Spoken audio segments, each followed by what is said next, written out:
This came from the water that you drink, not pond water and not river water. Today, we're testing 5 different waters with 1 microscope and 1 winner. Before the microscope, each sample went through a vacuum membrane filtration using a 0.45 micron laboratory filter. So anything larger than the filter's pores was trapped on the membrane surface. Same volume, same membrane, same microscope. And one result completely surprised me. Now let's go see what the water left behind. So you guys see this little tiny disc? It's the heart of the entire experiment. It's a laboratory membrane filter with pores measuring just 0.45 microns across. So for comparison, a human hair is roughly 70 microns wide. So anything larger than the filter's pores, it gets trapped right on the surface. That means whatever was floating in the water will end up right here. Here's this disc right here, you guys. So I'm gonna put this under the scope. And before testing any water, I looked at a brand new membrane by itself. The grid pattern is part of the filter, and this gives us a really good baseline. So this should be a clean membrane because nothing has passed through it. Okay, the first thing you see is the grid pattern that's built into the membrane itself. This is not contamination. This is the filter surface. So at 40 times, it looks mostly uniform and clean. So at 100 times and 400 times, you can start to see the texture of the membrane more clearly. So this gives us our good baseline. Anything noticeably different in the water samples has to be compared back to this image. So don't forget this image. Let's start off with the distilled water, our control sample. I filtered the same way through the process that I showed you earlier. So compared to the unused filter, this one looks pretty cool. Looks pretty identical. At 40 times, the membrane is still mostly clean. And at 100 times and 400 times, you may see a few tiny specks, but there's no heavy debris or obvious particle buildup. So that's exactly what we want for the control. So this is the benchmark. Every other water sample gets compared to this. Let's move on to the next sample. So here's our first real sample. This sample is from my tap, water tap, straight from the tap. So we use the same process. I filtered 500 milliliters of tap water through a fresh membrane, and I placed it under the microscope. So at 40 times magnification, the membrane already appears more active than our distilled water control. As we move to 100 times and then 400 times, additional particles begin to appear across the surface. Not much, but it's still there. Some are small and isolated, and others form larger clusters.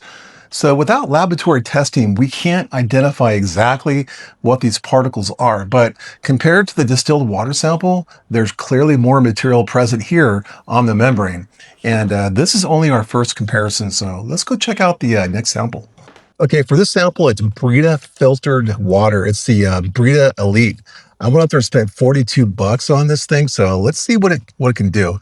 So I ran tap water through a standard Brita pitcher filter with a 0.45 membrane. So going into the test, I expected this membrane to look cleaner than the tap water sample, but that's not what I saw. So at 40 times magnification, the membrane appears noticeably more active than expected. And so as we move to 100 times and then 400 times, additional particles and fibers become visible across the surface. Now, a microscope alone can't tell us exactly what these particles are. Some could be environmental fibers, some could be fine sediment, and others could potentially be carbon particles associated with the filtration process itself. So without the laboratory analysis, there's no way to really know for certain. But what we can say is that visible material is still present on the membrane, even after filtration. Water quality is very complex, and this is a reminder that, quotations, filtered doesn't really necessarily mean particle-free. This is raw visual data, nothing more, you guys. And honestly, it wasn't the result I was expecting to see. I'm kind of disappointed with Brita. So let's go check out the next sample.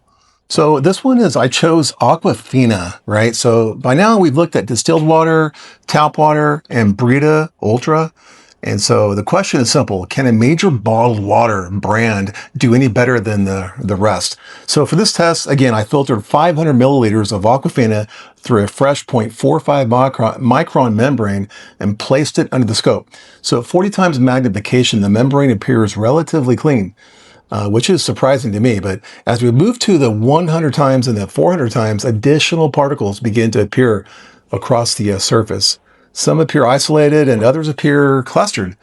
So now a scope alone can't tell us exactly what these are again, but they could be environmental contamination or occurring particulates, or they could originate somewhere in the purification, bottling, storage, or packaging process. So what we can say is that visible material is still present on the membrane. And at this point, one thing is becoming clear. The results aren't following the order I expected, but we're still not done. There's one more sample left. And finally, Smartwater. Going into the experiment, this was the sample I really expected to look the cleanest. And this time, the microscope actually backed me up. At 40 times magnification, the membranes, they look noticeably cleaner than most of the other samples. Would you agree, guys? And at 100 times, there are still a few tiny specks here and there, but nothing really heavy. And by 400 times, the field still looks relatively clear compared to what we saw earlier. Now, that doesn't really mean the water is perfect, and it doesn't mean we can identify everything from a microscope alone, but visually, Smartwater left behind the least obvious material in this test. So before we compare everything side by side, I wanted to show you guys one last thing. I know, this is me, but I took some of the samples and added a little methylene blue. This really shows the contrast, so I'm not trying to prove anything, honestly. I just thought it looked cool under the microscope. And once the stain started spreading, some of these structures became a lot easier to see.